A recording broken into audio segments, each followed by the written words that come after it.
is always for you. It's always about you. You're so fucking selfish. You come in my place of work, a place I built for you, you call me selfish? Then run out the street and sell drugs with your moms? I know what she got you doing, son. That's the best you can do. With all the intelligence, Tariq, all the advantages I fucking never had, that's the best you can do, a fucking drug dealer. It's the best you could do, right? That's the best you could do. If it's okay for you, why ain't it okay for me? Listen to me, Tariq. When I was your age, I thought it was the right thing to do. My father tried to get me to turn my back on the streets. I didn't listen. I don't want you to make the same mistake, son. Okay? I'm trying to protect you, man. I'm trying to protect you from a life of misery, son. I ain't your fucking son. You are my son, and I'm your father, and I'm always gonna be your father. Can't talk to your father that way. Don't get it twisted.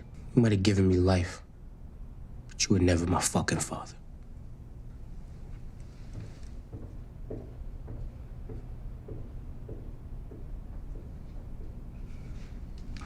Who are the worst fathers in power? That is the topic for today's video. And I already know some people are going to be like, oh, you missed this person, you forgot this person. Yeah, I know. I'm only doing major characters. I'm not doing like small characters that had small, insignificant roles.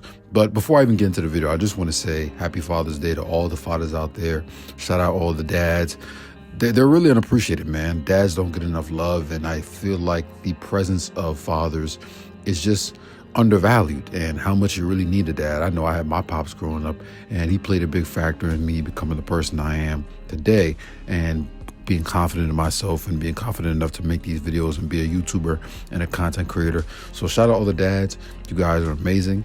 Let's get right into the video. Now, first off, we got Detective Howard, right? And I know a lot of people may not agree with this because they're going to say, well, Detective Howard didn't know Kanan was his son, but the way I look at it is how you end up is a direct correlation to how you were raised and the environment that you come up in. And even though Rock mostly is the one who raised Kanan, he did have Detective Howard in his life for a little bit. And Howard, you know, he made an effort, but I feel like he really didn't make that much of an effort until it was kind of too late, right? Because he wasn't really pressing Rock enough.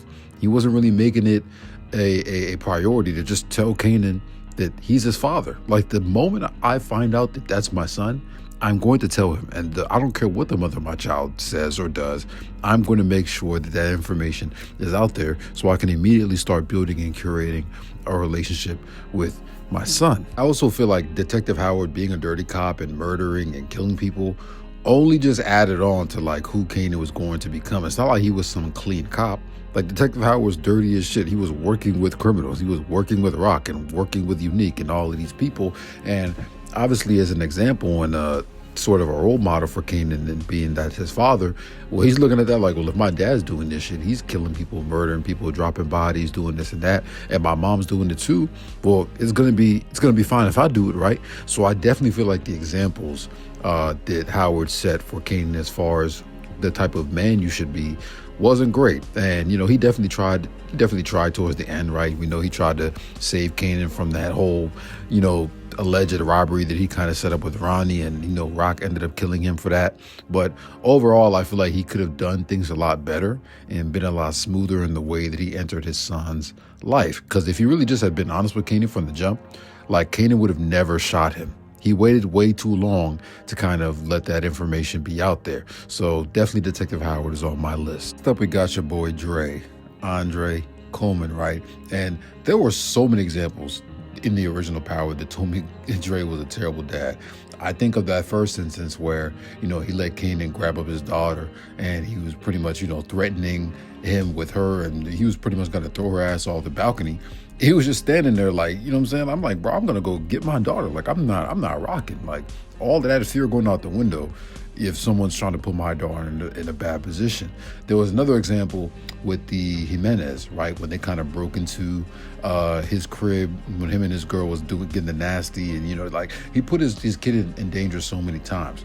But the one example that really told me he was a bad dad was when we met his mom in like that last episode in season 6 when they had the little, you know, final episodes, and his mom didn't even know he had a kid. How does your own mom not know you have a kid? And obviously we did see the example of how bad his mother was, and you kind of understood why Dre was the way that he was.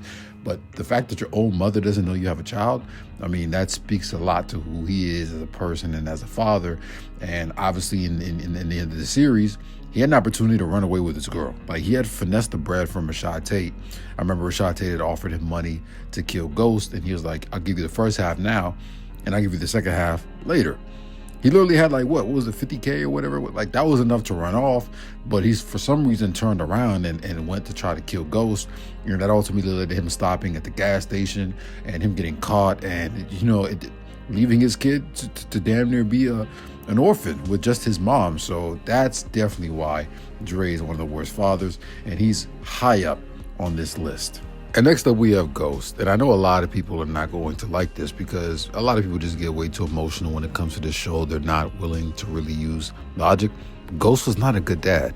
Did he have good intentions as a father in the way that he wanted to direct his son and his kids? For sure. You know, a lot of fathers do. But the presence as a father was not there. Like, we can count on our fingers how many times Ghost actually spent time with Tariq, that he actually sat down and spoke to Tariq. The only time that they really spoke was when something bad was happening, or when Tariq did something bad, or he needed to discipline him. And you look at the examples of like how much time he spent with Angela. He took Angela on these trips and then bought her this and bought her that. Like, bro couldn't even show up to Tariq's birthday sober.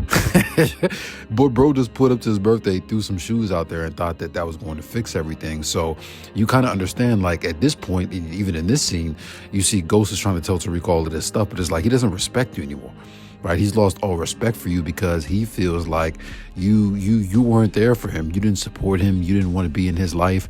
And he felt like you left the family for Angela. And in a sense, he kind of did. I understand what people be saying when people say that, oh, he left Tasha and not the family. But in reality, he left the family.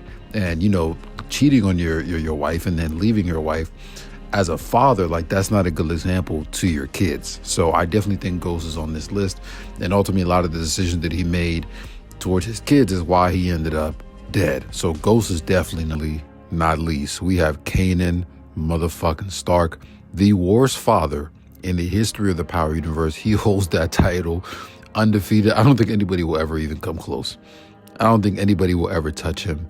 And the thing that pissed me off about Kanan is it's almost as if he set himself up in the sense where, like, we all knew as viewers, and Kanan definitely knew, Sean was never built for the life, bro.